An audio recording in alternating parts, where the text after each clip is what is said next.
Boa noite! Estamos aqui para mais uma live da Pandemia de Coisas aqui, né, com os nossos convidados, que a gente vai falar sobre o tema Justiça, Segurança e Direitos Humanos.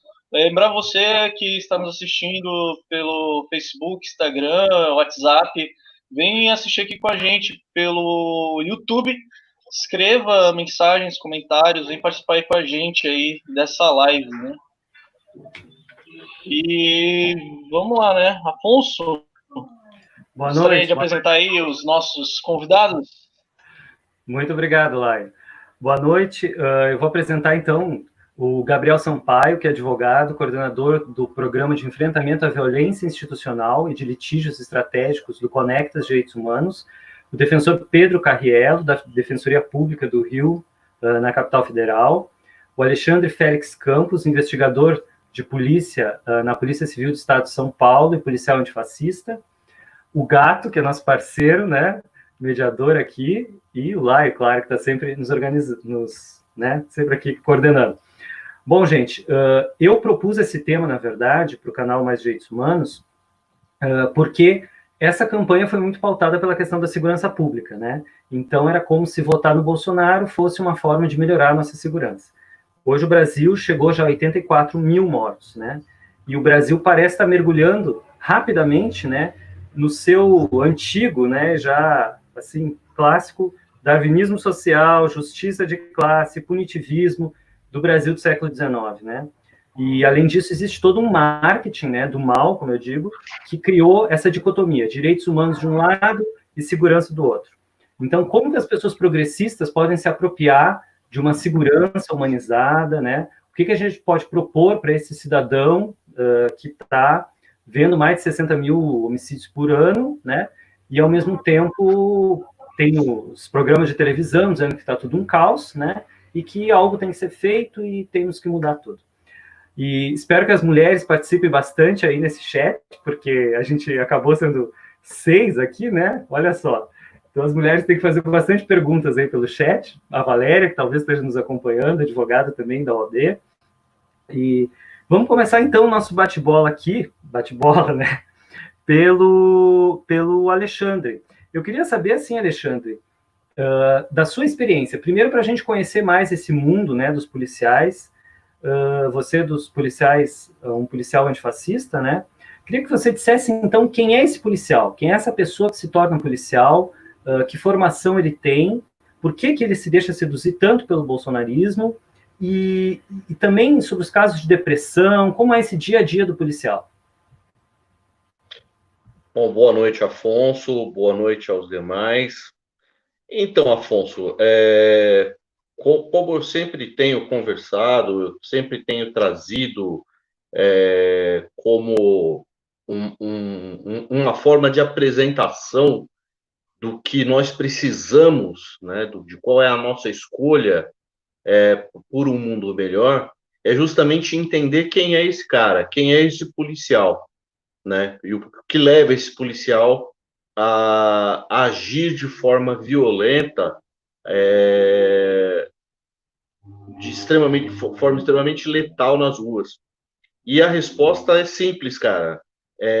A gente tem que olhar um pouco mais para o modelo de segurança pública que nós temos e um pouco menos para o sujeito que está na base das polícias. Então, assim, o que você vê hoje nas ruas, um policial violento, um policial extremamente letal, esse cara, ele está agindo simplesmente expressando o que é manifestado anteriormente por uma estrutura que está acima dele, que é o comando, que é o comando. Então, assim, a violência policial, ela não é um acaso. Não, nós, inclusive, continuamos tratando as coisas, a violência policial como sendo casos isolados, como sendo casos a serem tratados isoladamente quando ocorre algo que nos chama a atenção, que nos dói um pouco mais. E isso é um equívoco, porque esse é um modelo de polícia, e ele é um modelo de polícia extremamente eficiente. né? Costuma-se dizer que a polícia não funciona. É o contrário, a polícia funciona muito bem, porque o modelo de polícia que nós temos hoje é um modelo de polícia que serve para proteger, para privilegiar quem já tem privilégios. Então, assim, essa polícia ela é extremamente eficaz, ela age de forma violenta, ela age de forma letal, extremamente letal, infelizmente, mas esse policial, o policial que está na base, ele é despersonalizado ao entrar na polícia. Então, você encontra isso, uma visão muito bacana sobre isso que eu estou falando, num livro de um. Eu não vou me recordar o nome dele agora, que é um pecado, mas de um ex-coronel da Polícia Militar que escreve O Guardião das Cidades. E ele fala sobre essa questão da despersonalização da pessoa ao ingressar na polícia. Então, veja só como eu brinquei com você essa semana. Eu sou não apenas um policial, como eu sou um moleque preto da periferia que sofreu com toda a política equivocada de segurança pública que existe. Então, é isso, é isso. A questão a ser analisada, a gente tem que deixar um pouco de analisar a questão do que é o policial violento e entender o modelo de segurança pública pelo qual nós optamos, que é um modelo violento, é um modelo excludente, é um modelo que serve para proteger privilégios. Então, esse é o papel da polícia, né? E a polícia cumpre muito bem. Então, eu acredito que o caminho para a gente entender essa polícia, essa violência policial, é justamente isso, é a questão do modelo. É por que discutimos tanto sobre, poxa, precisamos melhorar a quantidade de horas de aulas de direitos humanos para o policial, como se algo mágico fosse acontecer ao dizer para um policial, olha, matar é errado. E o cara ia falar, poxa, se eu não tivesse tido essa aula, eu não saberia disso. Não, ele sabe, ele sabe. A questão é que todo o sistema, como eu dou uma entrevista no começo de 2019 dizendo, Bolsonaro ganhou as eleições porque a esquerda se recusou e continua se recusando a debater segurança pública. Então, nós entregamos a segurança pública completamente na mão da direita e hoje do que é a extrema-direita, a ponto de um governante ser eleito dizendo que o policial vai matar a partir do primeiro dia de governo, que o policial não, o bandido não vai mais para a cadeia, e sim para o cemitério. Então, tudo isso é resultado de um modelo muito bem elaborado e que, infelizmente, funciona de forma muito eficaz. Muito bom, muito interessante, Alexandre. Muito interessante, Alexandre. Eu queria chamar o Gabriel para a conversa. E, Gabriel, você fala bastante do Ministério Público, né? Do papel do Ministério Público, que deveria ser um defensor dos direitos humanos. Queria que você comentasse um pouco a questão do racismo estrutural, por favor. E não sei se você quer dialogar aí com o Alexandre. Bom, primeiro, boa noite a todas e a todos. Uma honra poder participar desse debate.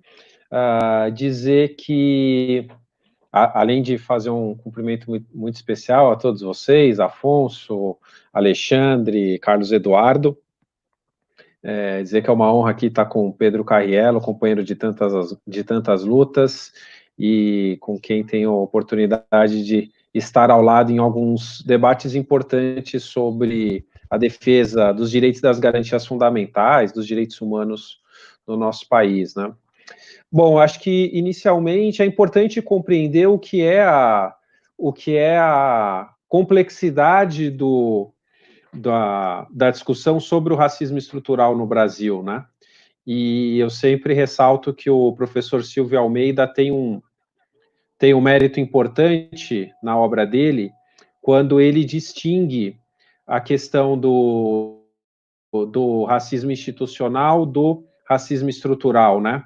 Apontando que, um pouco em linha do que Alexandre disse, que mais do que a percepção da reprodução dentro das instituições do que é o racismo, é importante compreender o seu fenômeno estrutural no país. Em sendo estrutural, obviamente que a gente não pode avaliá-lo simplesmente a partir da instituição, mas de toda a forma como a sociedade reproduz esse racismo, e ele está diretamente ligado à violência institucional. Eu acho que isso tem uma dupla dimensão, que é a dimensão de compreender todos os processos que engendram essa forma violenta, né, do racismo, mas também compreender que isso não pode desresponsabilizar aqueles agentes que acabam perpetrando condutas, sejam elas racistas em termos gerais, sejam elas especificamente relacionadas à violência institucional.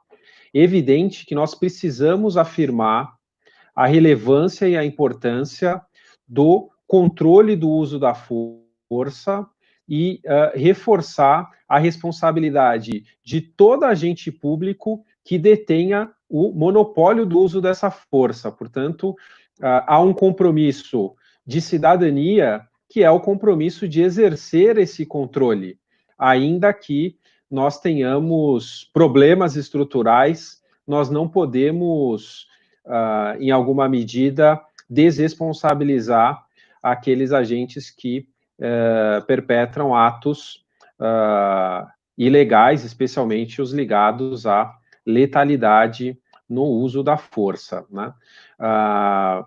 E é próprio, né, do nosso modelo racista, e como bem colocou o Alexandre, esse modelo estruturalmente voltado para produzir esse extermínio, né? Não é à toa que o Brasil, quando é o último país a deixar de ter um modelo escravocrata, o faz sem construir um lugar do negro na sua sociedade dentro de um modelo de nação, né?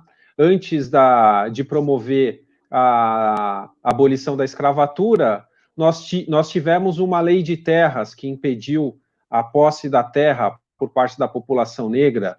Nós tivemos a criminalização de diversas manifestações culturais da população negra, a lei da vadiagem, políticas públicas, se formos falar em termos de ações afirmativas, vamos falar da primeira década dos anos 2000, ou seja, um déficit que é absolutamente impróprio discutir que haja algum tipo de política séria para sua superação, capaz de ter tido as consequências que não essas dos dados da violência institucional. Essa, sim, sempre marcante, sempre muito presente na nossa história. O retrato da prisonização, o retrato das mortes violentas, 75% contra a população negra. Como o Alexandre diz, é uma política que, do ponto de vista a que se propôs ao longo da história, se mostrou eficiente. O que eu acho importante é todas as pessoas que defendem uma sociedade justa, igualitária, e têm essa consciência da importância da afirmação dos direitos e das garantias fundamentais. Primeiro, é importante reconhecer e romper com essa trajetória histórica. E esse rompimento só se dá com um amplo debate, um debate democrático e muito compromissado com os direitos e as garantias fundamentais. É mais do que as questões partidárias, de direita ou de esquerda. É preciso afirmar que a sociedade que nós vivemos só vai se fazer democrática se houver o controle do uso da força. E quanto a isso, não há questão ideológica que resista a essa necessidade. As instituições, a sociedade estruturalmente tem responsabilidade, mas cada agente público que porta uma arma e tem o monopólio do uso da força precisa estar consciente dessa responsabilidade e fazer um debate franco. Nós não podemos mais reproduzir esse modelo de guerra à população pobre, à população negra, que tem como vetor a guerra às drogas. Nós precisamos repensar enquanto sociedade, esse modelo não dá certo. O modelo não dá certo nem para quem acredita numa sociedade, entre aspas, livre de drogas, é capaz de defender que esse modelo é eficiente, não é. A partir daí, romper com esse modelo autoritário que nós temos e tentar introduzir na nossa sociedade um modelo que sirva a uma sociedade de fato justa, igualitária e com os órgãos cumprindo o seu papel. O Ministério Público e o sistema de justiça como um todo, e o judiciário também participa disso, acaba legitimando esse tipo de conduta. E vou encerrar já nesse ponto. Quando a gente fala, por exemplo, da guerra às drogas e a gente analisa os flagrantes que são feitos, por que há essa diferenciação entre o flagrante de uma pessoa negra com pequena quantidade e uma pessoa branca? Eu não defendo aqui um modelo de priorização, nem defendo o modelo de criminalização das drogas, mas qual que é o vetor deste modelo? Ele não pode ser responsabilizado simplesmente o policial que faz o flagrante. O membro do Ministério Público que leva adiante a acusação, o juiz de direito que leva adiante a acusação, priorização sustentada em modelo de flagrante sem testemunha, sem operação de inteligência. Hoje em dia a gente tem celulares para filmar tudo na vida e não tem para fazer um flagrante decente numa situação que envolva a dúvida do usuário com o traficante ou mesmo do pequeno traficante. Por que nós não atingimos padrões mínimos de eficiência? Porque todos os atores acabam falhando, mas como insisto, todos eles precisam ser responsabilizados. Eu me lembro na minha atuação na advocacia, ver casos em que a sentença para determinar que havia ali o tráfico de drogas imputava ao acusado o caráter de traficante porque ele era apreendido com as drogas em formato de trouxinhas. E eu sempre me questionei, o usuário, quando adquire, ele tira das embalagens que recebeu, das poucas embalagens, e coloca a granel para sair andando e dizer que é usuário? Isso é um elemento que é da natureza desse tipo de comércio? As pessoas, quando compram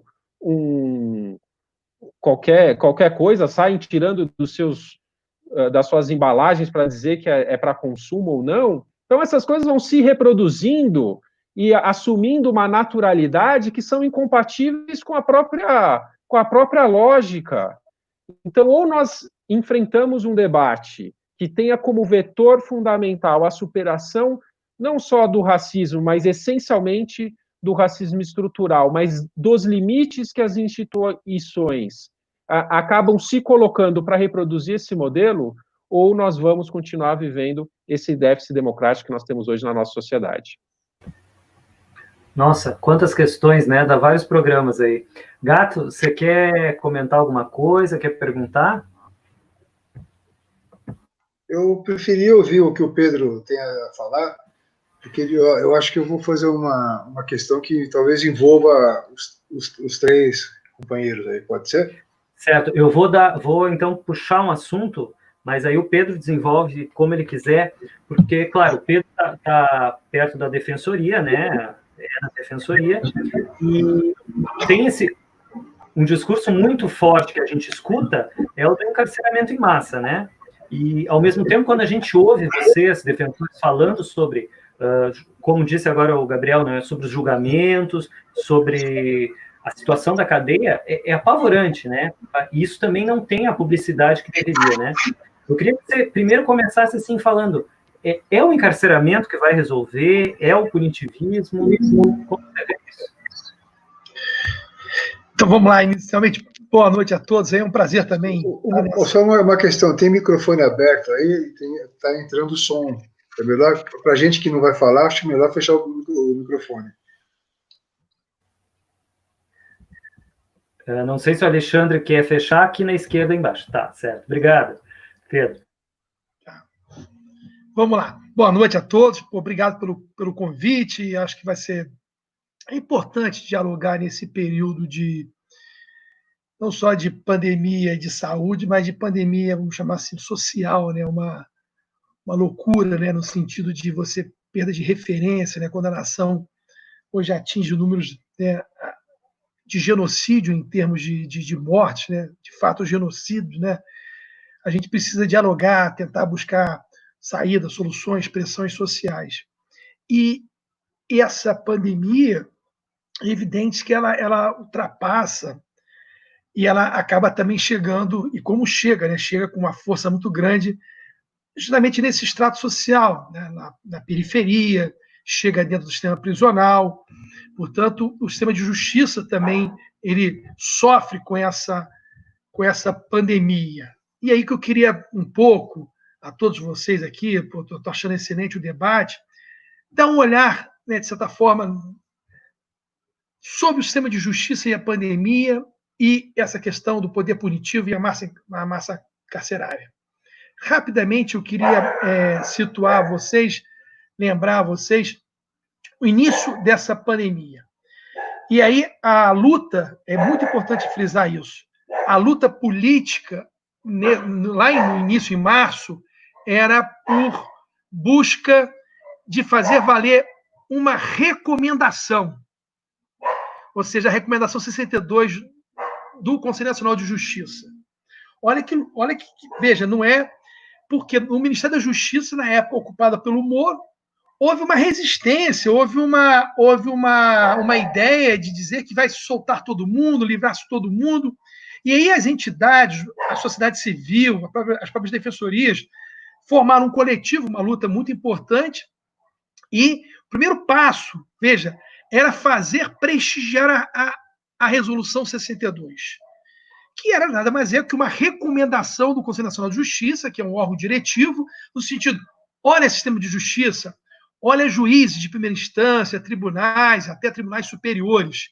É importante que nessa pandemia, nesse processo macro, haja, portanto, uma eficiência, uma efetividade em solturas, em liberdade, principalmente naquelas pessoas, né, ou naqueles grupos que são, evidentemente, mais afetos a sofrerem o Covid e terem o óbito, que são os idosos, os tuberculosos, as mulheres gestantes, lactantes. E não se pedia a liberdade plena. A grande ideia, o principal manejo de todo esse período foi em buscar-se o quê? Uma prisão domiciliar para esse grupo, para essa... E não só isso, né? Outras medidas, outros manejos, outras ações coletivas foram. Era também que se, naturalmente, dado o poder de concentração, que determinados, por exemplo, pessoas que estavam em regime de semiaberto, que sairiam, né, para trabalhar e voltam para dormir, que essas pessoas não ficassem nessa ida e vinda, que seria uma realimentação louca. Então, veja, era buscar decisões coletivas no sentido para que o semiaberto, as pessoas não voltassem para o sistema, isso tanto, né, para o sistema, vamos chamar assim, penitenciário, mas também para os adolescentes, para os infantes, porque tinha juízes da infância determinando a busca e apreensão de menores, né, nessa situação, que estavam na época de efetivar as medidas socioeducativas. Então, é apenas uma amostragem inicial, como isso é um drama. E o passar desse tempo, a gente tem visto que, infelizmente, a Covid ela adentrou no sistema prisional. Hoje nós não temos nem para os internos, para o intramuros, né? E nem para os agentes de Estado. Vários agentes de Estado faleceram, morreram com Covid no sistema prisional. Ou seja, a luta, então, era para que houvesse manejos, né, decisões. O mundo todo viu, né, na Europa, né, aqui próximo, né, na América do Sul, várias decisões, vários comandos do próprio poder executivo, do poder da administração, dando liberdade de grande número de pessoas nessa pandemia em função dessa situação. Então, a gente não tem hoje um número excessivo de liberdades, você tem fatos isolados, você não tem ações voltadas para o sistema prisional, como testagem, né, atendimento médico, você buscar, portanto, medidas emergenciais para essa situação. Isso também está acontecendo nos infantes, né, na infância e adolescente. Então, portanto, eu queria evidenciar que, mais uma vez, o sistema prisional ele sofre muito com essa pandemia. Você imagina que já sem a pandemia, vamos abstrair de sem a pandemia, e você vê o belo relato do Alexandre, de toda a estrutura hierárquica, estrutura trágica que o policial se submete, né?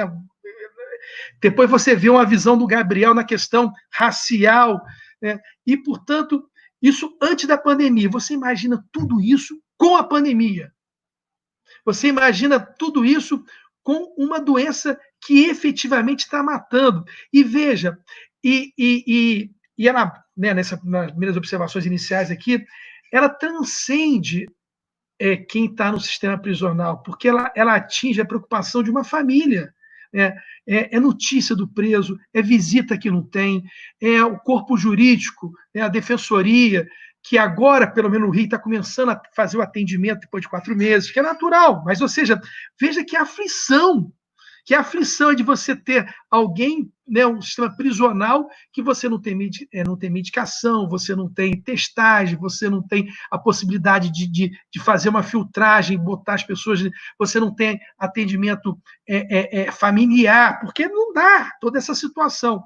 Então, eu queria só chamar a atenção que o sistema de justiça também contribui para essa pandemia. Com toda a delicadeza que o tema exige, nesse momento de pandemia, era necessário, para finalizar essa minha apresentação aqui, inicial, que o judiciário fosse mais aberto às medidas macroprocessuais, que rompesse um pouco com essa ideia só das ações do HC específico de João, de José, de Queiroz, ou da mulher do Queiroz, e se preocupasse de forma macro, sabe? Ou seja, isso tanto pelos habeas corpus coletivos, pelas ações, as arguições de descumprimento de preceitos fundamentais que estão sendo debatidas. Então, o sistema de justiça, em momento de pandemia e de crise, ele necessita dar uma resposta macroprocessual, uma resposta coletiva, uma resposta que atinja de forma mais significativa e efetiva essa situação. Para finalizar, de fato, no Rio de Janeiro, veja, a gente ingressou com habeas corpus coletivo para 300 tuberculosos. Olha, são pessoas definidas, estão lá. Nós não criamos os tuberculosos já estavam dentro de um padrão, dentro do programa de saúde do Estado como tuberculoso. Então, o Estado sabe desse, estão presos e sabe. Nós pedimos prisão provisória, prisão domiciliar para esses. Não tivemos êxito. Ou seja, e vários, evidentemente, que já faleceram. E ainda há um problema sério, que é a questão da subnotificação e a questão, às vezes, do óbito por doença pulmonar, sem que esteja escrita causa-morte, o Covid. Mas houve um aumento de morte de doença pulmonar nesse período do sistema prisional. Houve um aumento de morte em razão de doenças pulmonares no sistema prisional.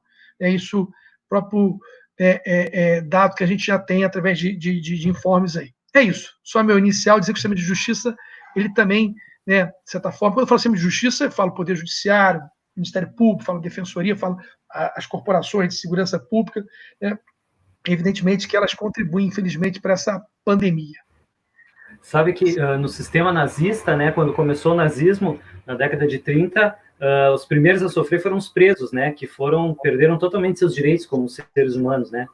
Lá, e o Gato... Bom, deixa eu me apresentar para os companheiros, né, que eles não me conhecem. Eu sou membro da Comissão de Justiça e Paz de São Paulo, sou sociólogo, jornalista, no momento estou aposentado, sou um privilegiado, e a minha militância é única e exclusivamente dentro da defesa dos direitos humanos. Não tenho partido político, tive quando mais jovem, mas hoje não tenho mais, e hoje a minha ação é exatamente sobre essa questão, direitos humanos. A minha colocação é a seguinte: frente a tudo isso que a gente tem visto, que a gente tem lutado, eu tenho uma visão, não sei, eu gostaria de saber, inclusive, a opinião de vocês, que é o seguinte: no Brasil nunca houve polícia. Nós sempre tivemos uma corporação militar, basicamente, com algumas diferenças de região para região, de situação para situação, e, de certa forma, reflete o capitão do mato da época da escravidão, que se perpetua na sociedade moderna, ou na sociedade atual. Você tem ainda a escravidão desse jeito, vamos colocar entre aspas, moderno. Eu parto desse princípio, tá? Só para iniciar. Eu queria saber de vocês o seguinte: quando a gente fala, ou como o Alexandre falou, quando alguém ingressa numa força dita policial, seja na corporação PM, ou seja na Polícia Civil, ele vai sofrer uma lavagem cerebral para se tornar alguém que recebe ordens para matar, ele vai e mata. Em São Paulo, a gente sabe que a letalidade é altíssima, que há batalhões da PM em bairros de São Paulo, onde o novato chega e, para ele ser aceito no grupo, ele tem que matar alguém na periferia. São informações que a gente tem da Brasilândia, de vários outros lugares que acontecem isso. Quer dizer, se isso é real, se isso é verdade, mostra, para mim, pelo menos deixa claro, que a corporação dita policial, na realidade militar, e como o próprio Gabriel falou, não é uma ação policial que ela faz na sociedade, mas é uma ação de guerra, de combate, de eliminação, de acabar com pessoas, no caso, negros, pobres, periféricos, gente em situação de rua, índios, quilombolas, e assim por diante. Então eu pergunto para vocês: a força dita policial seria assim, a parte final de um sistema judicial brasileiro, todo ele voltado para manter os privilégios das classes dominantes, da Casa Grande e suas elites, das burguesias, assim por diante. E para isso vale tudo. Vale matar, vale torturar, vale fazer tudo isso que a gente está careca de ver, que aconteceu em todos os lugares. Eu costumo dizer que o Brasil tem, no seu processo civilizatório, se é que a gente pode chamar disso, uma especialidade que é a tortura. A tortura veio junto. Quando, no momento que você escravizou o índio, e depois o negro, você desenvolveu o método de tortura, que é o método de controle, etc. E tal. Então, o que vocês acham desse meu devaneio? É por aí? Eu estou exagerando? Não é por aí? Enfim, gostaria de ouvir de vocês três alguma coisa sobre isso. Obrigado.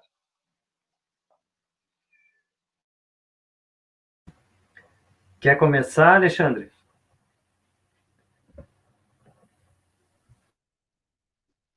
Vamos lá, começo sim. Bom, antes de mais nada, deixa eu só. O livro que eu citei é o Guardião das Cidades. O autor é o Adilson Paes de Souza. Então é maravilhoso, fala bem sobre essa questão da despersonalização da pessoa que entra, né, na polícia. Só um detalhe: o Adilson faz parte da comissão, ele é um cara muito, muito legal. O Adilson é fenomenal. Como eu costumo dizer, cada bate-papo com ele é uma ótima aula, né? Mas vamos lá, Gabriel. Quando você fala que a gente não pode deixar de responsabilizar cada um que está com uma arma na mão e que pratica a violência é irretocável, é irretocável. Eu não estou aqui dizendo, quando eu falo, olha, nós precisamos olhar mais para o modelo, nós precisamos olhar mais para a questão de comando. Eu não estou excluindo daí a responsabilidade daquele que está indo para a rua cometer as atrocidades. Pelo amor de Deus, por favor, não entendam assim. Não entendam assim, porque de forma alguma eu colocaria as coisas dessa forma. Então, Carlos, respondendo a sua questão, eu acho que é exatamente isso. A polícia, ela não deixou, inclusive eu costumo dizer que nós estamos prestes a comemorar ou a completar, né, porque não seria um motivo para comemoração, mas no sentido de rememorarmos, lembrarmos juntos, que nós estamos há 190 anos dentro de um mesmo modelo de polícia. Então, desde que Diogo Feijó criou o primeiro grupo de milicianos, né, que inclusive era o nome que se dava a polícia na época, a Milícia Bandeirante, nós vivemos esse modelo de polícia que serve única e exclusivamente para proteger privilégios. Então, não nos enganemos. É óbvio que não é nem o pano de fundo, um dos critérios principais da ação policial está na racialização, está na questão racial, está na questão do racismo, sim. E esse racismo, como bem disse o Gabriel, e o professor Silvio de Almeida faz questão de dizer isso, o racismo institucional nada mais é do que uma expressão, né, do que existe numa estrutura social. Então, quando eu chamo a atenção para a questão do modelo, para a questão do comando, é justamente para fazer esse link. Então, eu vou usar aqui um exemplo bem claro. Veja bem, nós temos um índice de letalidade em São Paulo, uma letalidade policial extremamente grande. Ela está, cada dia que passa, aumentando. E nós temos uma ouvidoria de polícia. Mas é uma ouvidoria de polícia ineficaz.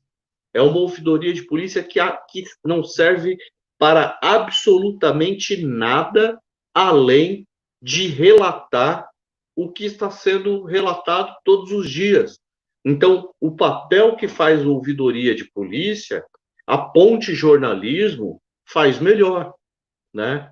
E o que nós encontramos? Nós encontramos um grupo de parlamentares do partido que hoje eu faço parte, apesar de ser um crítico ferrenho à prática do partido, o PSOL vem com a ideia da criação de uma comissão de acompanhamento externo dos casos envolvendo a letalidade policial, as mortes que envolvem policiais.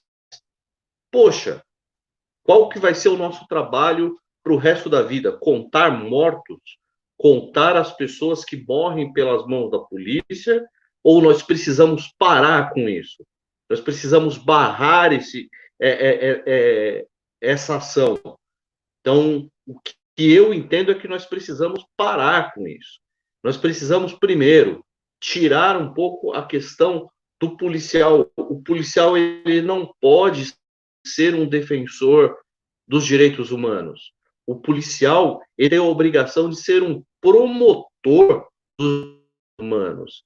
A única razão para a existência do policial deve ser a garantia de direitos, deve ser a garantia da cidadania. Portanto, o policial deve ser um promotor de direitos, né?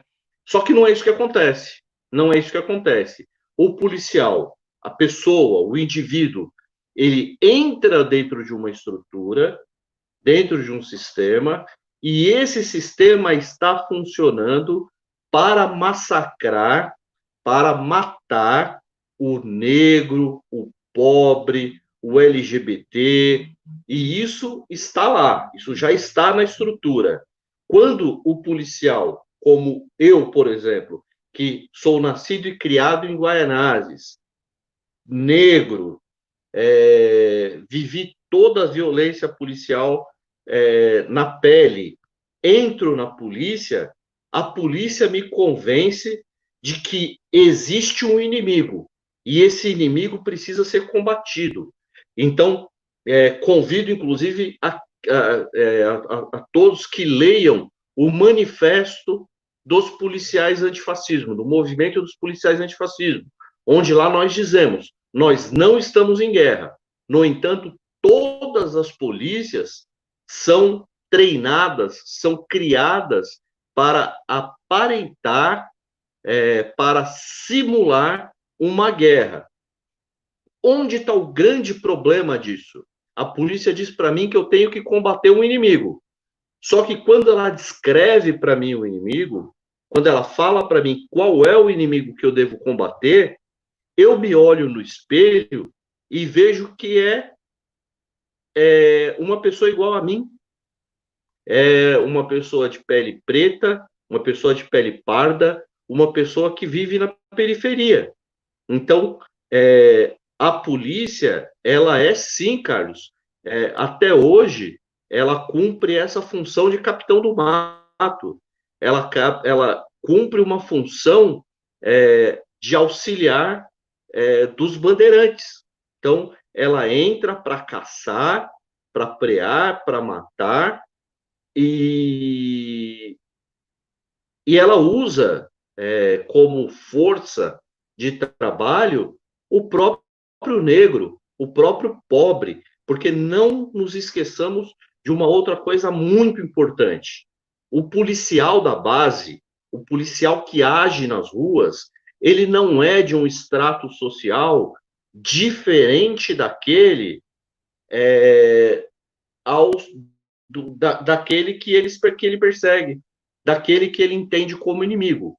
No entanto, o comando dessas polícias, as pessoas que pensam essas polícias, eles não são da periferia. Eles nunca estiveram na periferia. Normalmente eles são homens brancos de 25 a 45 anos, heteronormativos, bem nascidos e, como eu costumo brincar, formados em direito pelo Mackenzie.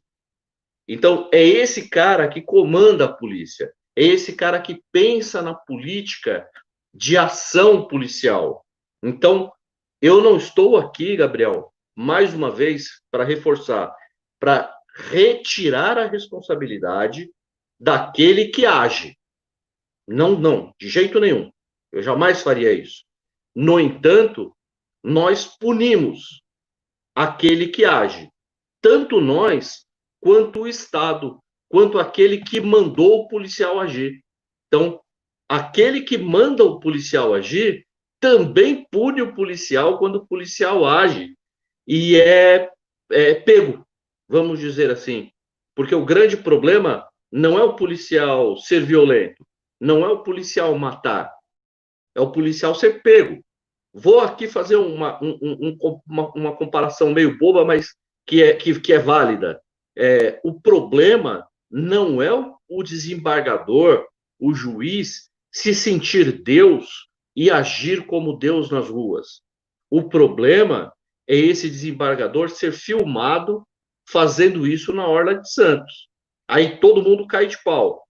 Agora, essa é uma prática comum daqueles que se sentem deuses. Então, a mesma coisa vale quando você pensa em polícia. O erro, o problema, não está em ser violento. O problema não está numa abordagem violenta da polícia. O problema está quando essa abordagem é filmada, quando o policial não põe o pé no pescoço de 2, 3 pessoas, de 2, 3 negros. Não.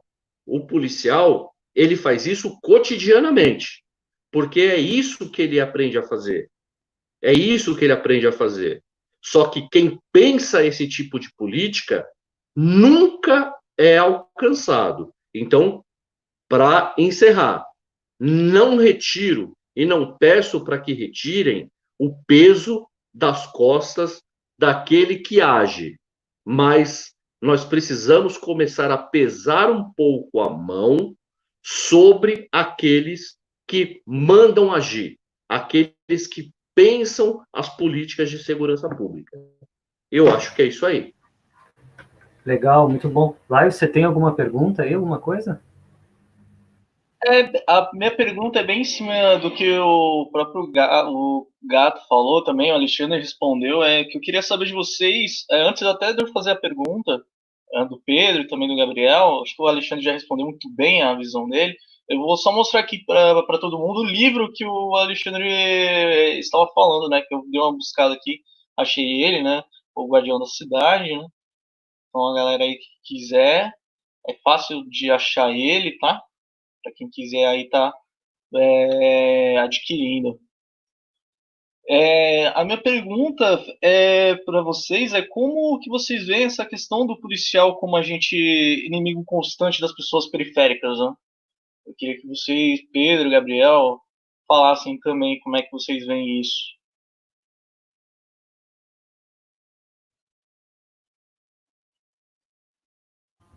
Gabriel, você quer começar? E daí, de repente, eu já junto aqui uma outra questão. Eu li uma vez que na Alemanha, durante um ano inteiro, foram disparados 15 tiros. E eu vi uma reportagem sua falando de que segurança tem a ver com escolas. Se você puder comentar aí, o que você...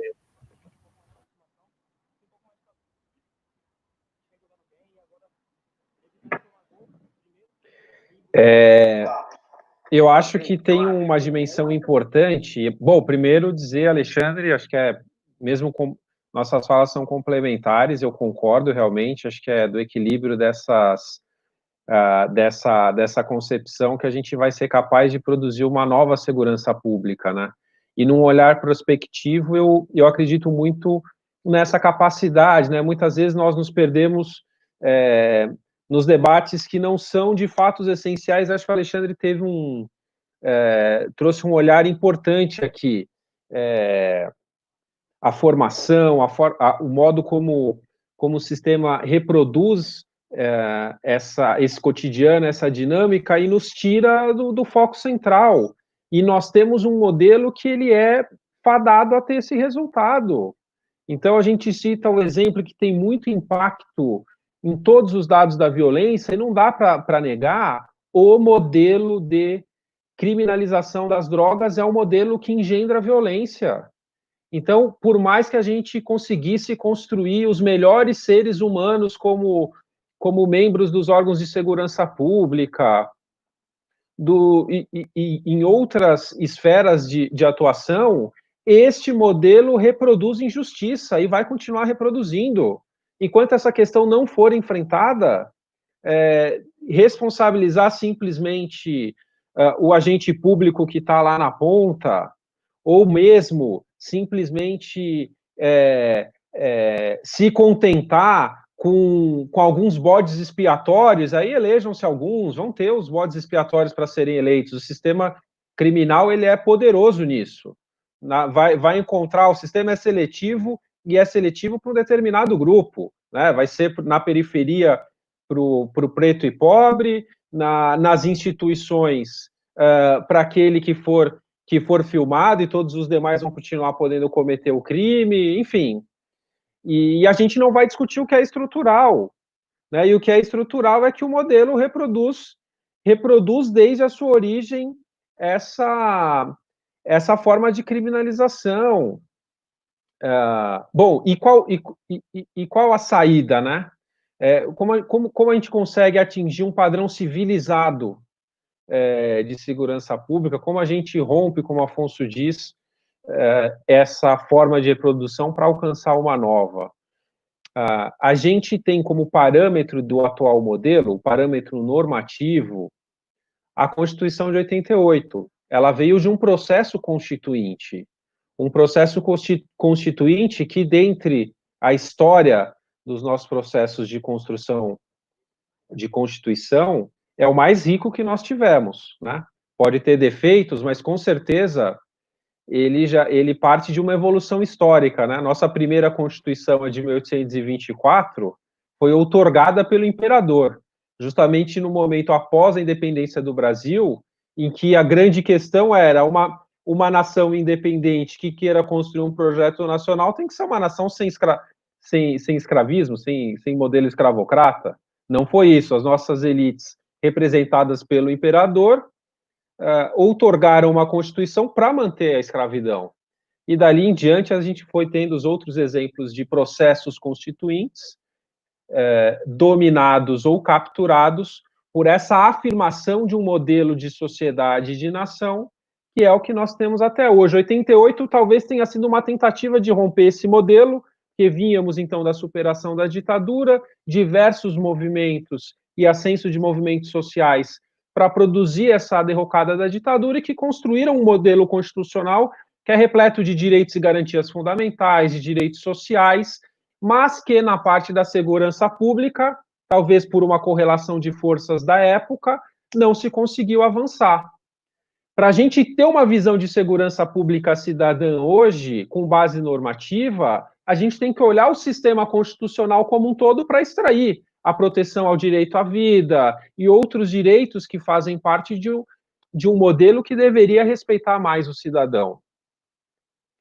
Faltou, portanto, completar o que o processo constituinte de 88 iniciou e não foi capaz de enfrentar.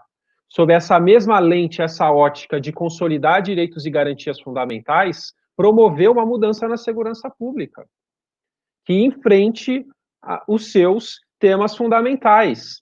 O que há na Constituição de Segurança Pública hoje são poucos artigos e um modelo que ficou muito focado nas instituições. Se fala o que é cada polícia, se atribui um papel residual para as Forças Armadas e está ali o capítulo de segurança pública. E o resto a gente vai encontrar numa análise sistemática da Constituição. Nós precisamos retomar esse espírito que orientou o Constituinte de 88 para efetivar naquilo que diz respeito à segurança pública ou acúmulo que nós temos em relação a outros direitos sociais, como é a questão da saúde, se produzir um SUS. O Sistema Único de Saúde e o próprio Sistema Único de Assistência Social são obras muito bem desenvolvidas como fruto dessa construção da sociedade civil e de um processo constituinte que teve fôlego para enfrentar essa questão.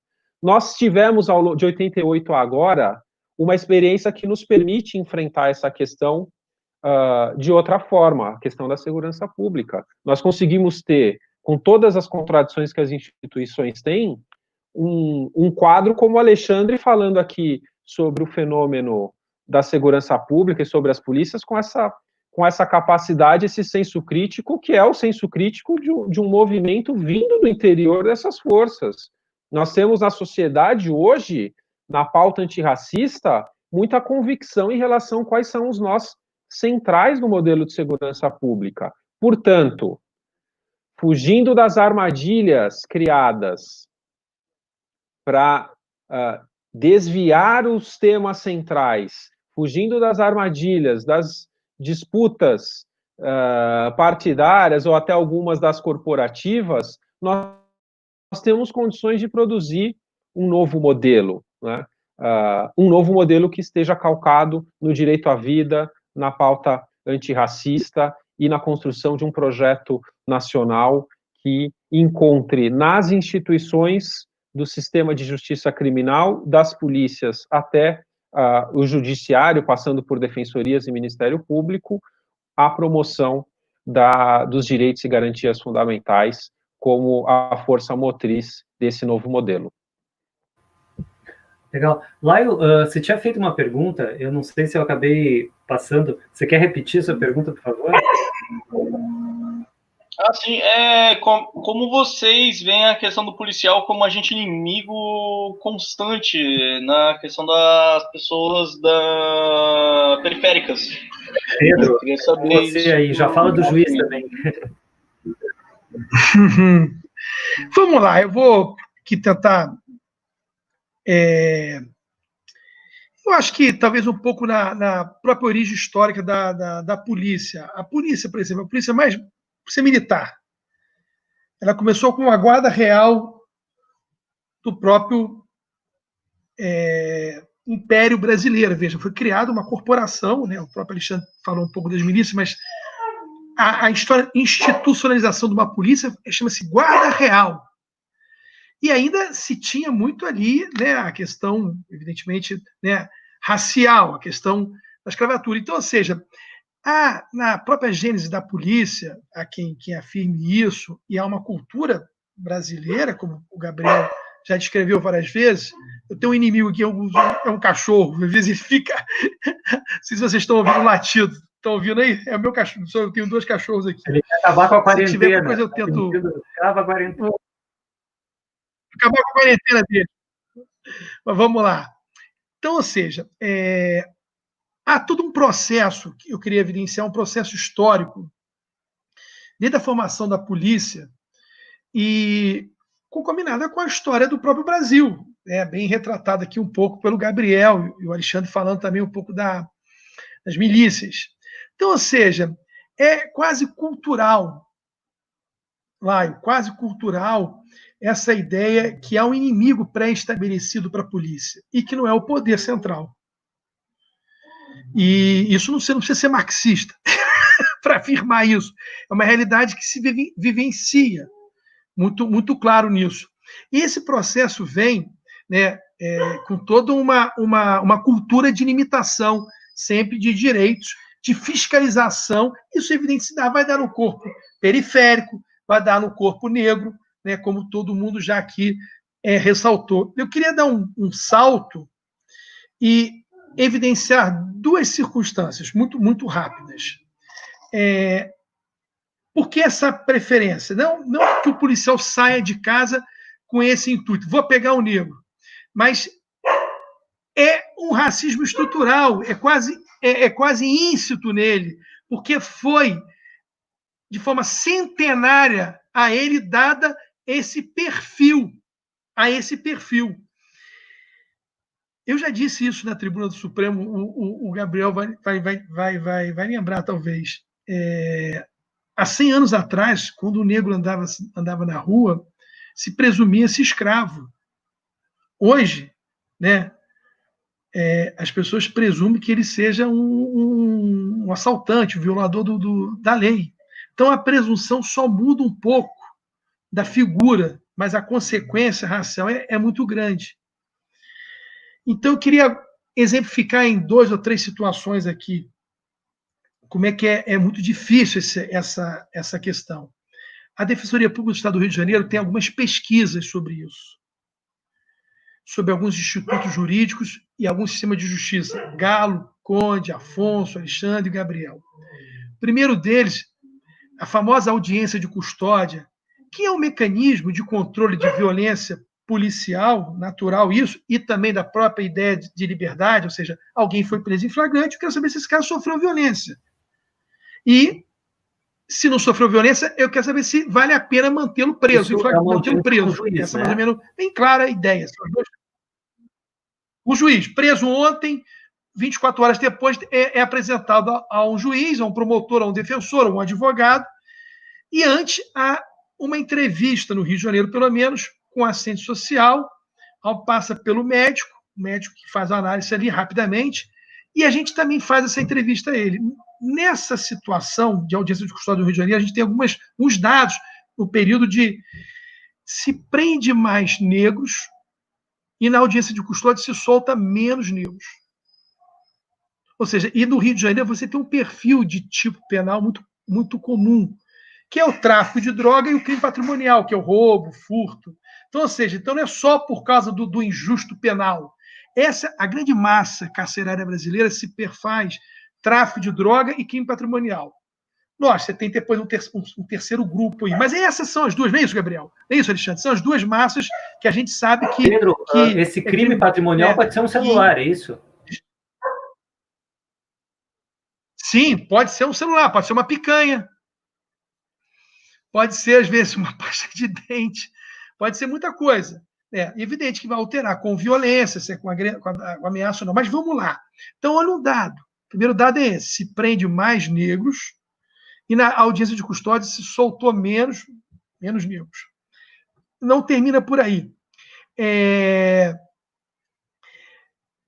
Na questão da própria tortura, a Defensoria Pública também fez uma pesquisa e dá quase uma média de 3 presos torturados por dia.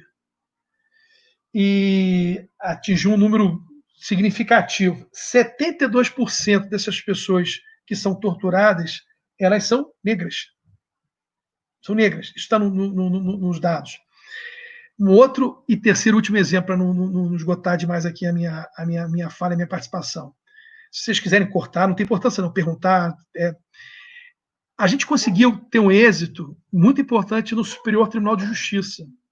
No Rio de Janeiro chegou a ter um ponto, veja, Afonso, Galo e Conde, onde o delegado representava atrás de determinadas pessoas ou de determinados grupos ou organização, pedia a um promotor ou uma promotora, e a promotora representava um juiz, e o juiz autorizava uma busca e apreensão coletiva.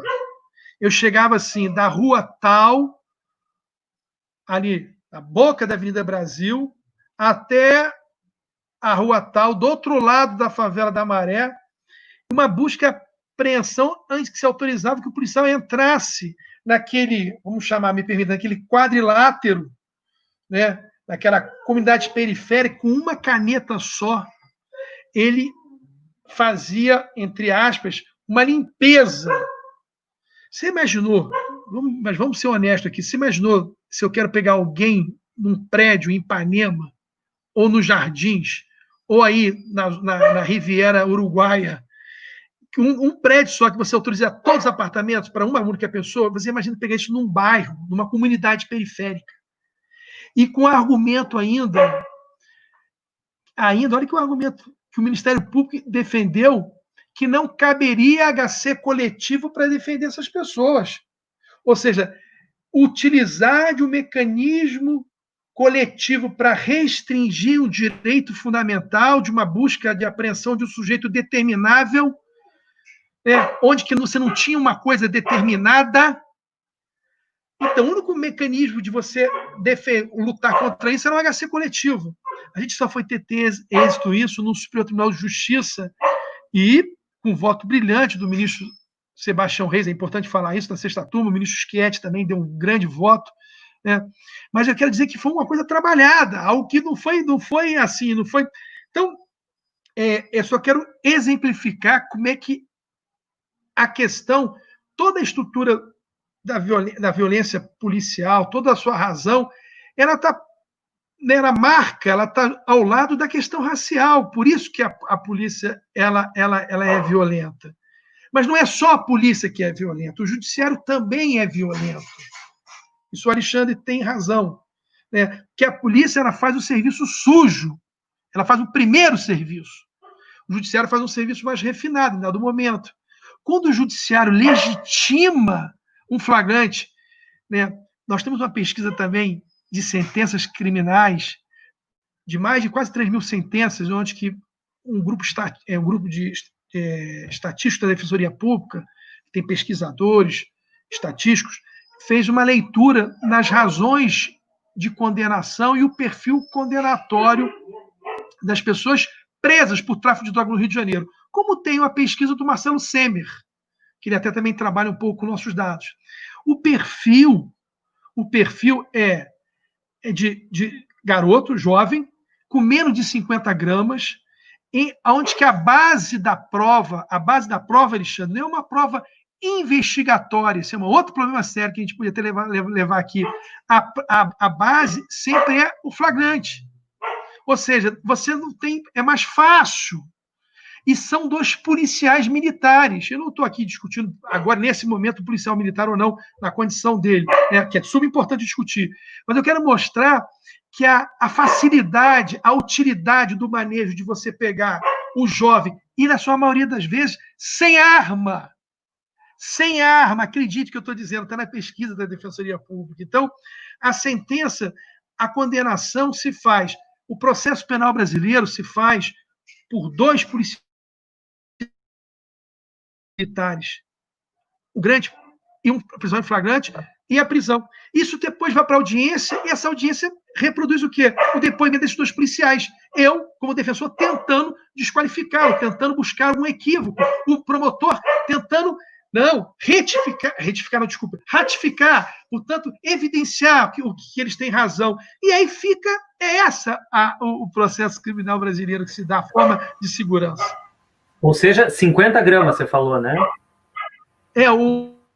Desculpa, 50 gramas, assim, menos de 50 gramas, tá? E me permita, Afonso, até interessante a gente conversar aí, né, assim, para evitar essas falas longas também. Não é à toa que na ação que corre no Supremo Tribunal Federal sobre a questão da descriminalização, isso é importante. O melhor era que o Supremo estabelecesse um critério objetivo para dizer o que é tráfico e o que não era.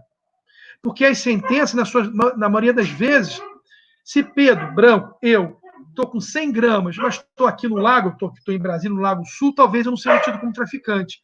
Mas esse jovem negro, periférico, com menos de 50 gramas, e vem a famosa pergunta, mas lá é um lugar habitual de tráfico? Doutora. Às vezes, né, promotor, sim, é muito difícil um cara sozinho traficar, ele sempre está associando, senão ele vai morrer. E aí vem logo em seguida, sabe o quê? Um aditamento da denúncia para botar na associação de tráfico. Ou seja, veja como é que é o local, né, a condição. Então, há, portanto, uma estratificação, há, portanto, um perfil, há, portanto, um estereótipo do que é traficante e o que não seria. Isso é muito ruim. Por isso que o Supremo, e eu termino, o Supremo é necessário estabelecer, para que Alexandre não tenha dúvida, para que um promotor não tenha dúvida, qual o critério objetivo de que é tráfico e que não é.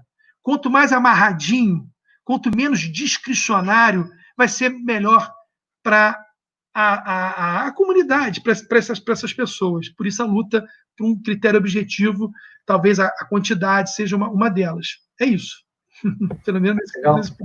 Desculpe me alongar um pouco, tá, galera? Fantástico. Gato, você quer colocar alguma coisa?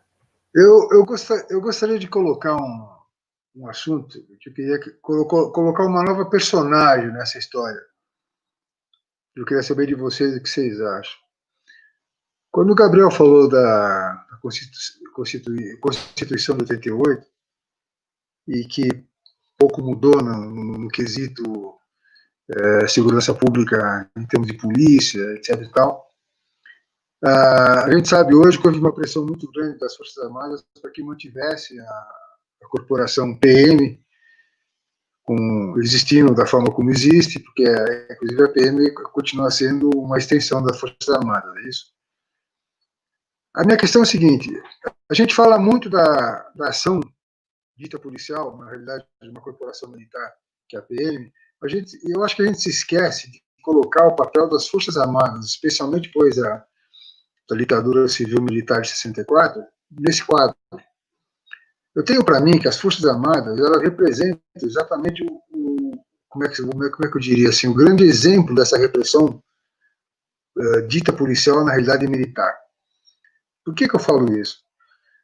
Durante a ditadura, a gente sabia que as torturas, que os maus tratos, etc., eram realizados basicamente por gente dos milicos, com participação, às vezes, de alguns policiais.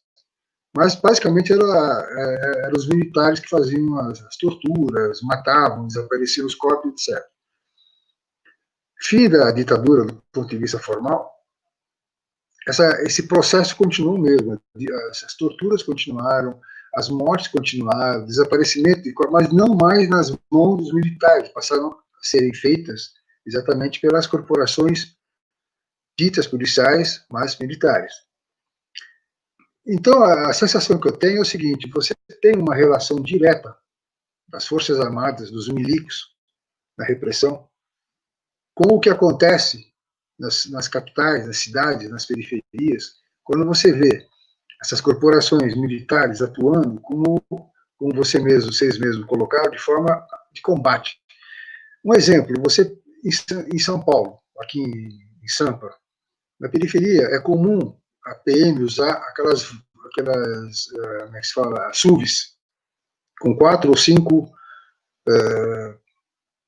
soldados lá dentro, fortemente armados, nas periferias. Enquanto que nos bairros classe A, classe B, C, raramente você vê uma SUV, você vê o carro de polícia normal com 2 policiais. A sensação que eu tenho é a seguinte: lá na periferia, é lá onde vai estar o combate, então você tem que estar armado para esse combate. Aqui nos bairros mais classe A, classe B, enfim, né? Você não vai ter essa lógica do combate.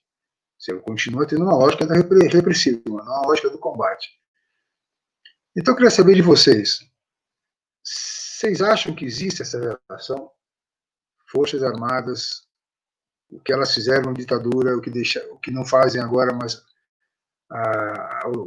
as corporações militares fazem, e essa lógica do combate, mas de uma forma diferenciada, né, na cidade.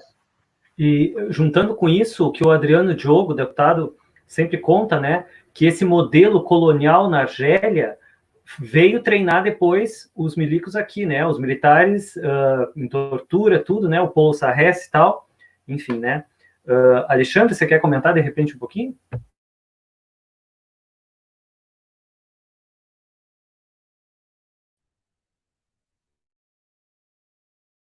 Vamos lá.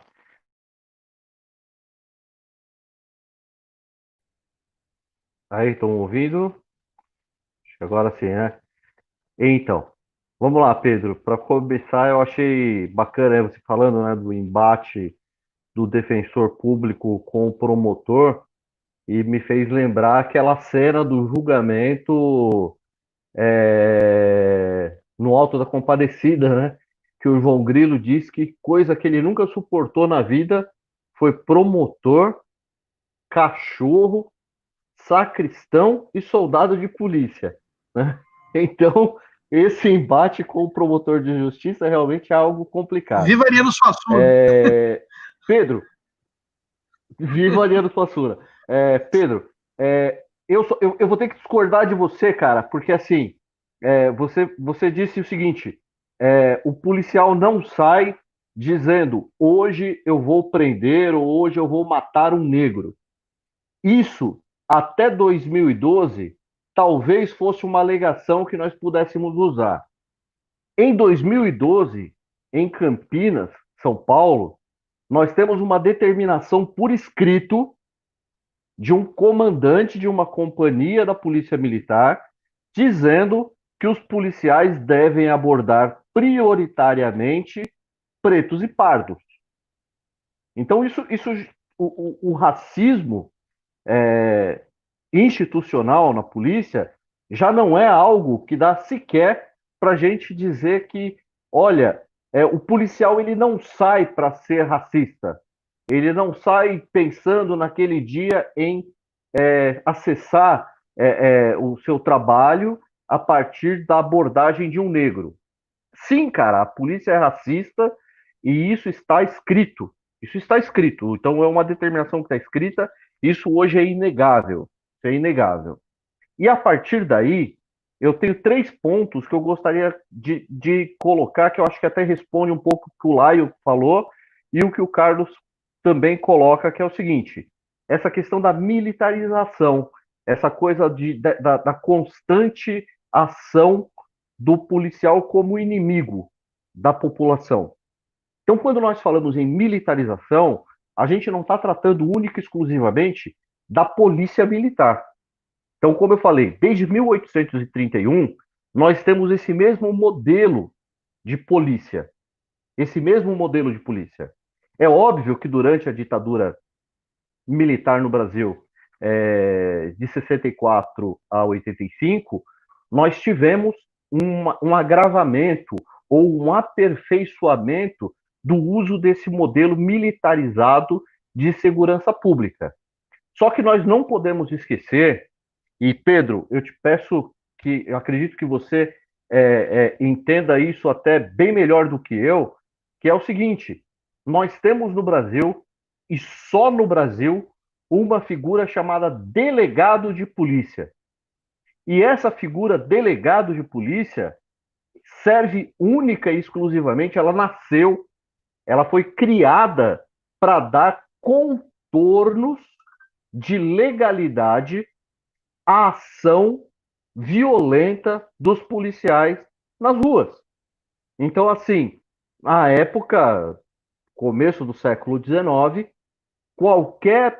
procurava-se pessoas que tivessem algum conhecimento jurídico para que pudesse ser delegado de polícia, para que funcionasse como um juiz de instrução, para que quando aquele caso fosse apresentado ao juiz, já fosse apresentado de uma forma um pouco mais limpa do que o serviço feito pelo policial na rua. E como que hoje, no Brasil de hoje, nós ainda aceitamos a existência de uma polícia que tenha essa figura como sendo o chefe de polícia, que é um híbrido de chefe de polícia e juiz de instrução. Já é um equívoco muito grande, né? E a militarização, ela está em todas as polícias. A polícia que se chama Polícia Civil é extremamente militarizada. Hoje nós temos as guardas municipais, que talvez, e o Estatuto Geral das Guardas Municipais de 2014 deu força para que nós criássemos polícias novas, polícias comunitárias, polícias com ação social, ação próxima à sociedade, elas foram completamente deturpadas. Hoje você tem as guardas municipais extremamente militarizadas, não apenas no seu visual, como em sua ação. Em São Paulo, nós temos tropa de choque da Guarda Municipal, nós temos canil da Guarda Municipal. E então, volto lá no comecinho do que eu falei. O problema está no modelo. O problema está no modelo. Qual é a polícia que nós queremos? Se a polícia que nós queremos é essa polícia militarizada, essa polícia que vai para a guerra, essa polícia que põe o soldado na rua para combater um inimigo, mesmo que esse inimigo seja o seu irmão, seja o cara que nasceu, cresceu, viveu, jogou bola com ele no mesmo bairro, não nada vai adiantar. É a velha história do cara que entrou no elevador e é perguntado para ele qual andar e ele responde que tanto faz porque ele já errou o prédio. Então, assim, não há o que ser feito nesse modelo de polícia que nós temos que vai melhorar a questão da violência, da letalidade. Por quê? Porque o modelo está errado. Então, você tem... e aí eu quero pegar esses dois pontos e me permitem aqui citar nomes, citar, como eu coloquei a questão do partido, você tem uma ouvidoria de polícia, né, que é completamente ineficaz, ela não serve para absolutamente nada, porque ela não tem força nenhuma para fazer absolutamente nada, e nós estamos numa luta antifascista, e ser antifascista no Brasil é ser antirracista. Não tem como você ser antifascista sem considerar a questão racial. É impossível. Então, se dizer antifascista ou antirracista é a mesma coisa, porque nós estamos querendo detonar um sistema que trabalha em cima dessa questão racial, né? E essa militarização, ela existe, ela está posta, ela está aí, ela está cometendo esse genocídio da população preta, pobre e periférica, e esse modelo se perpetua. E esse modelo se perpetua não apenas das mãos da direita ou da extrema-direita. Nós tivemos em São Paulo um governo de um prefeito que pode-se ter a crítica que for, eu tenho várias críticas a ele, mas foi um governo progressista, que foi o do Fernando Haddad.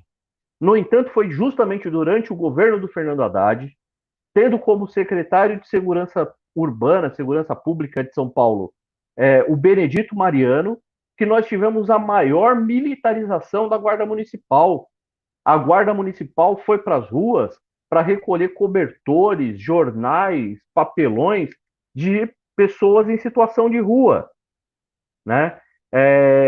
E aí você tem o Benedito Mariano novamente assume, acho que pela segunda ou terceira vez, a ouvidoria de polícia, e o grande feito dele foi fazer, ao final do seu mandato como ouvidor de polícia, um documento que relata a quantidade de policiais que cometem suicídio. Ou seja, nós estamos contando mortos, né? E aí, o pessoal, na Câmara Federal, se reúne para propor uma comissão de acompanhamento, uma comissão externa de acompanhamento dos casos de letalidade envolvendo a ação policial. Cara, não é isso que nós precisamos. Nós precisamos de um novo modelo de polícia. Então, nós estamos discutindo. Hoje, o debate precisamos de uma corregedoria externa, uma corregedoria independente, uma corregedoria com poderes para lidar com as condições que a polícia tem, né? Nós estamos falando em controle social da polícia, com participação popular. Então, falar em criar-se uma comissão é retroagir demais. Nós temos uma PEC, que é a PEC 51 de 2013, do então senador Lindbergh Farias, que trata da desmilitarização das polícias, que trata de um novo modelo de polícia.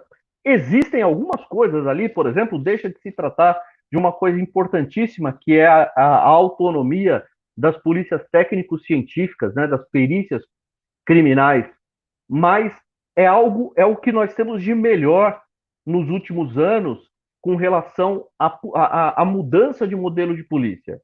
Só que assim, um senador do PT, um senador da esquerda, propõe uma PEC, uma proposta de emenda constitucional que muda essa realidade, né? E ela é engavetada. Ela é engavetada durante os governos do PT e pós-governos do PT. Agora, nós temos um grande grupo, né? Porque por mais que não sejamos a maioria, nós temos lá parlamentares do PT, parlamentares do PSOL, parlamentares do PSB, e ninguém se preocupa em desengavetar e melhorar essa proposta, para que nós tenhamos um novo modelo de polícia. Então, esse modelo de perseguição, esse modelo de letalidade, de violência contra a população preta, pobre, periférica, ela se perpetua porque é um modelo que parece servir a todos aqueles que chegam a ocupar os lugares de poder nesse país, sejam eles de esquerda, sejam eles de direita. Porque, para mim, é inadmissível, depois de anos que estamos discutindo a ideia de uma corregedoria independente, da mudança de modelo de polícia, nós temos como uma proposta progressista a criação de uma comissão externa para acompanhar os atos de violência da polícia. Então, assim... Alexandre, trancou um pouquinho? Bom, acho que o Alexandre trancou um pouquinho ali, né? Gente, nós já passamos de 1 hora, temos que encerrar, mas eu simplesmente não posso... momento em que nós...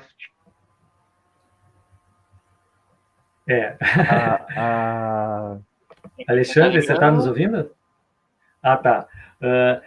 Nós vamos ter que encerrar, tá? A nossa produção está nos dando aqui um oi, mas eu não posso deixar de falar, eu vou pedir que o Gabriel comente, assim, sobre, claro, aí o Alexandre está falando sobre, por exemplo, os deputados que recebem toda essa pressão, temos que fazer alguma coisa pela segurança, o mundo é um caos, então o deputado tem que ir contra, né, a vontade do povo, que seria mais segurança. E isso emenda, claro, com o pacote do Moro, né? Houve todo um debate aí no parlamento, né? Os direitos humanos, os movimentos tentando convencer os deputados, e essa negociação, né? O deputado dizendo, bom, eu tenho que agradar a base, como é que é? Queria que você comentasse um pouquinho aí, Gabriel, sobre esse pacote do Moro, que foi chamado, inclusive, né, de um pacote punitivista e violador de direitos humanos e tal. Por favor.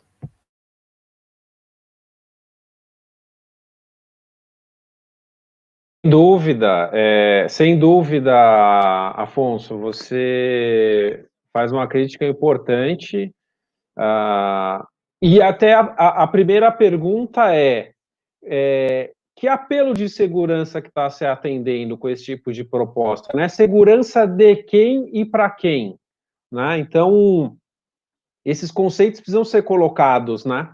A gente fala muito da seletividade do sistema penal, então a promessa que se faz de segurança é para um grupo específico. Pedro vem da realidade do Rio de Janeiro, com uma defensoria extremamente combativa, e ele também, como cidadão e defensor público, conhece a realidade espacial e geográfica de que conceito de segurança se fala, né? Para as comunidades, como nas periferias aqui de São Paulo, mas as comunidades do Rio de Janeiro, mas em outros tantos lugares do Brasil, esse conceito de segurança se aplica só a um grupo social. Na periferia e nas comunidades, a gente sabe como funciona, como é aplicado esse conceito de segurança. É o conceito que muitos já disseram aqui, o conceito de guerra. E aí, os apelos mais punitivistas, que acabam refletindo no Congresso Nacional, atendem a esse anseio. O ministro que propôs o pacote até intitulou de anticrime, que ironia infeliz, não? Um pacote que ia contra os direitos e garantias fundamentais, que expressava o seu acúmulo enquanto magistrado, e o seu acúmulo enquanto magistrado está ficando para os bancos da história. É o que trouxe como resultado o atual governo que nós temos hoje, o atropelo de direitos e garantias fundamentais. É incompatível no mundo que nós vivemos hoje e na sociedade que viveu tantas injustiças, tantos extermínios, para conseguir ter consolidado um direito e uma garantia fundamental, ter uma estrutura de defesa de direitos humanos, que autoridades que tenham passado por um processo de participação no Poder Judiciário ou que pleiteiem estar no comando da nação, exerçam o papel de propor medidas legislativas contrárias a esses direitos e garantias, né? Então, lamento que tenhamos tido uma proposta de pacote nesse nível, que ainda tenhamos propostas no Congresso Nacional com esse caráter punitivista, e nós precisamos fazer esse trabalho de reafirmar para a população e enfrentar o debate. A gente não pode ter esse medo de usar a palavra direitos humanos, de defender os direitos e garantias fundamentais, porque ser contra isso, ou não sermos capazes de defender os direitos e as garantias fundamentais, os direitos humanos, é o mesmo que viver no mundo sem oxigênio. Se existe sociedade humana desenvolvida e se existe democracia, tem que haver direitos humanos, tem que haver direitos e garantias fundamentais. Então, qualquer proposta que implique em retrocesso nesse caminho é uma proposta que vai na contramão do nosso processo civilizatório. Não foi à toa que nós fomos capazes de derrotar o pacote. O Pedro Carriello esteve nos ladeando nessa luta, e o pacote que foi tratado pelos movimentos sociais como um pacote fake foi derrotado, que foi aprovado, claro, com alguns retrocessos ainda, mas o que foi aprovado não tem a mesma cara do que foi proposto, porque a sociedade civil organizada e diversos atores da intelectualidade e muitas pessoas, no movimento negro, movimento das periferias, afirmaram a importância de cada direito e garantia fundamental que estão na Constituição. Então, a gente tem que ir firme para esse debate, não podemos entregar para quem tem essa agenda anticivilizatória fácil qualquer vitória contra nós. Se quiser tirar os nossos direitos, vai ter que colocar muita energia, né?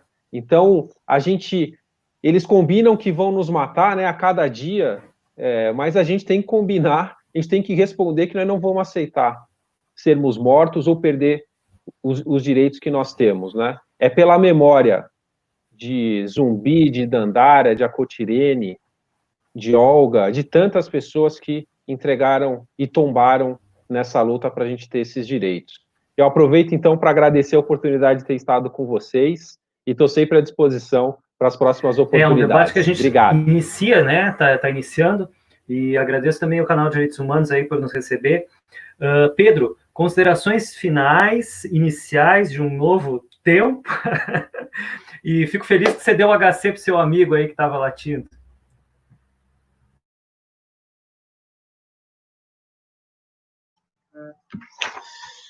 Olha aqui, eu quero agradecer também aí a possibilidade desse diálogo com o canal, com os companheiros aqui de luta, de resistência. Vou tentar falar em 5 minutos, tá bom, Afonso? 5 minutos está suficiente aí, por causa do tempo de vocês aí? Vamos lá, estou marcando aqui no reloginho, estou vendo. Eu queria primeiro dizer o seguinte, recentemente eu vi uma fala do Boaventura, e há esse debate se hoje a gente vivencia um fascismo ou vivencia um autoritarismo.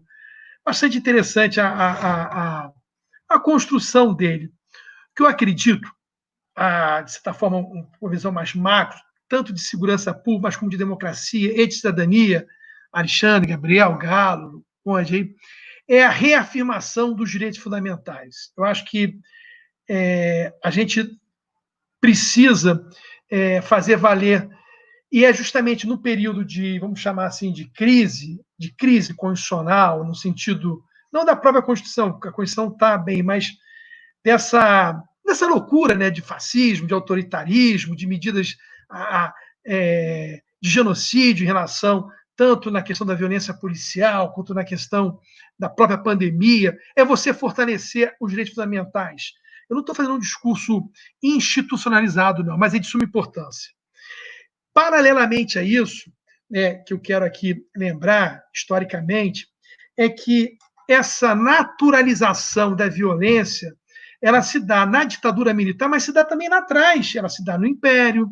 É só lembrar, né? Eu anotei aqui só lembrar a famosa revolta das chibatas, onde os oficiais da Marinha podiam bater, né, nos praças, né, nos grumetes, né, o grande almirante negro, que é Adir Blanc e João Bosco, fez umas belas canções, né? Então, ou seja, é uma violência que ela naturaliza, e ela se naturalizou pelo poder, e o poder, infelizmente, no Brasil, a vida militar e o poder sempre tiveram, né, juntos, caminhando juntos. Então, tem isso, é o Império, é uma república que foi feita através das Forças Armadas, depois a ditadura Vargas, que apesar do Vargas você tinha toda uma força militar por trás dele, depois a própria ditadura militar, 20 e poucos anos. Então isso vai naturalizando a violência, isso vai naturalizando a tortura. E mais, vai dando um sentido de frustração. Qual é o sentido de frustração?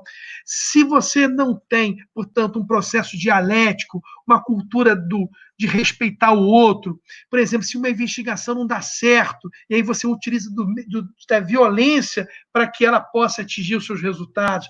Quando você vai para a rua, se o outro resiste à sua indagação e você, portanto, faz uma resposta, ele vem com violência, ele te imputa o desacato.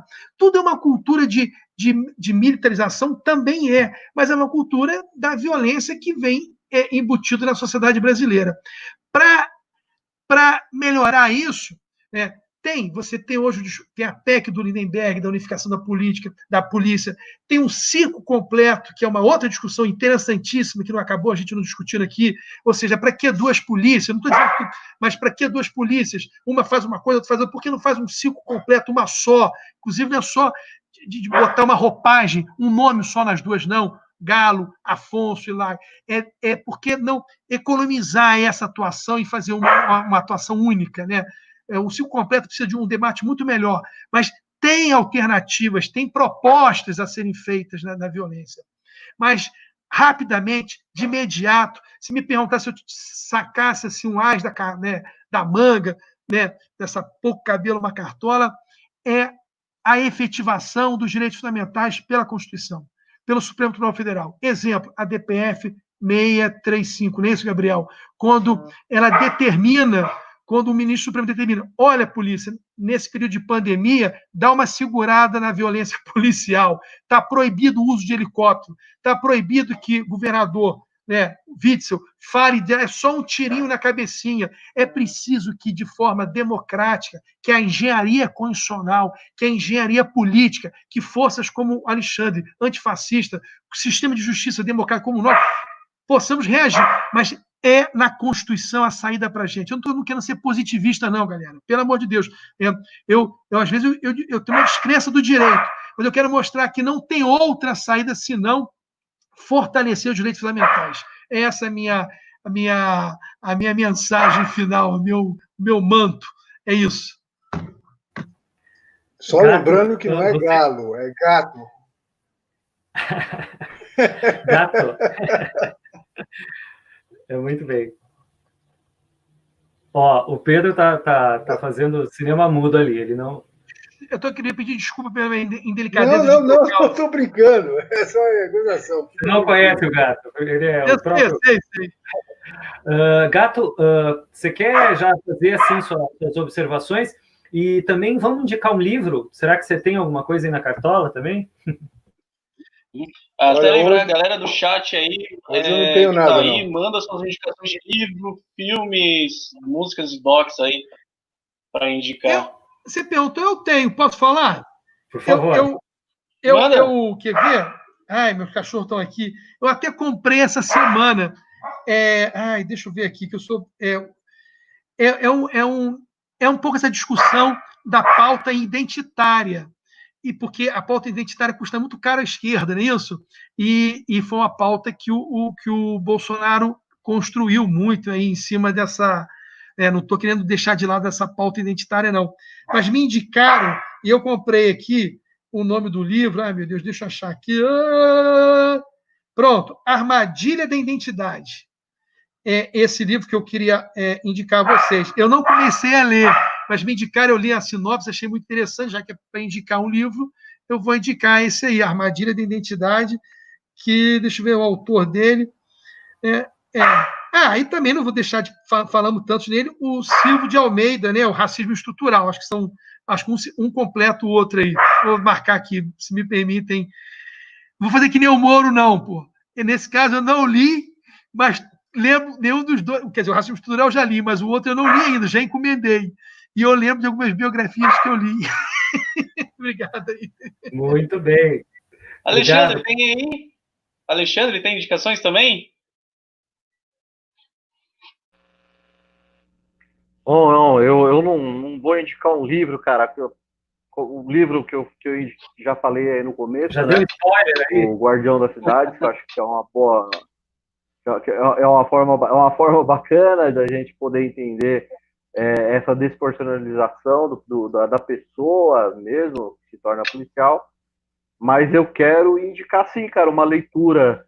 Quero indicar que leiam o Manifesto do Movimento dos Policiais Antifascismo, onde nós falamos da guerra contra as drogas, da nossa oposição à guerra contra as drogas, afirmamos que não estamos em guerra. E é isso, cara. E quero agradecer muito, muito, muito a oportunidade de estar aqui participando desse bate-papo, aprendendo bastante. E dizer, cara, venham construir com a gente esse novo modelo de segurança pública. Vamos tirar um pouco, ou totalmente, essa construção da mão de quem sempre esteve construindo a segurança pública. Então, vamos ser um pouco mais participativos, vamos nos comprometer a promover os direitos humanos e, acima de tudo, vamos encarar aí a luta antifascista, porque porque essa luta é a luta necessária nesse momento. Muito obrigado. Muito obrigado, gente. Gato, você quer se despedir aí? Eu queria dizer que foi um prazer muito grande estar com vocês. Como sempre, aprendi muito. E é o que o companheiro que saiu, o Gabriel, falou. Sem direitos humanos não há nada. A nossa luta é uma luta sem quartel o tempo todo. Tamo junto, companheiros. Pô, gente, foi um prazer. Agradeço muitíssimo ao Laio, a Marli, que está aí na produção, o Alexandre, né, o Pedro, que arrasaram, o Gabriel, que nos abandonou, né, deve ser essas coisas de internet aí, né, e eu também vou recomendar um livro, né, Desagregação, do George Packer. Ele é um americano e ele vai contar todo, digamos, o neoliberalismo que criou vários massas de trabalhadores abandonados, né, então o cara acaba se identificando com o Trump, né, ele se sente totalmente fora do sistema, né, então até mesmo os democratas acabam perdendo essa pessoa que é um trabalhador e tal. Então, acho que é interessante para a gente pensar a origem, né, de todos esses problemas. E, gente, foi um grande prazer. Acho que eu não estou esquecendo de nada, Laio.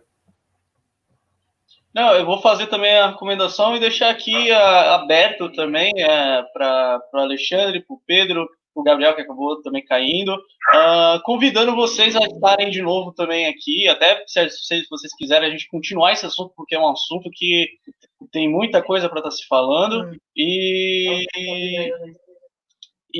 lembrar também aqui, né, do movimento antifascistas, o Abdael também já esteve aqui falando com a gente também, sobre segurança e tal. Um assunto também muito bacana que a gente tem que trazer de volta. As indicações que eu vou fazer aqui vai ser 3 músicas que eu vou trazer. São todas do Racionais MCs, né?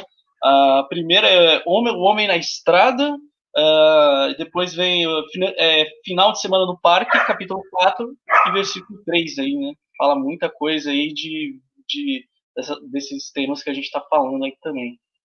Tá? Obrigado, Laio. E para encerrar, né, assim... Não, só antes da frase, eu queria dizer que esse vídeo também vai estar disponível no meu canal, que é Afonso Júnior. Tá, é isso. Isso, também vai estar lá no Afonso também. Antes da gente encerrar, abaixo aqui, se você quiser apoiar o canal, a gente está no catarse.me. Você pode ajudar a gente com 1, com 2, com 5, com quanto você puder. Outra forma também de ajudar o canal é você se inscrever, curtir e compartilhar. Isso ajuda demais a chegar a outras pessoas. A gente está sempre conversando, trazendo também o pessoal do chat para vir conversar aqui conosco e tá pensando aqui coletivamente. As nossas redes sociais estão todas abaixo aqui na descrição. A gente tem Instagram, Facebook e por onde é que você está nos assistindo, no YouTube também. O Afonso também tem o Instagram também do Afonso. Também tem o canal também no YouTube, o Afonso Júnior também. Então segue lá, que ele vai deixar também o dele lá para estar vendo esse vídeo. E como a gente sempre encerra aqui no canal, resistir sempre e desistir jamais. Até amanhã, mais um Pandemia de Coisas, que amanhã a gente vai ter Felipe Meirelles, assessor de ativismo e mobilização da Anistia Internacional Brasil, com o tema Ativismo e Segurança nas Redes. Tá bom? Bonito. Legal. Então, obrigado aí, sucesso no canal, tá? Felicidade. Muito obrigado a todos. Resistência. Muito obrigado.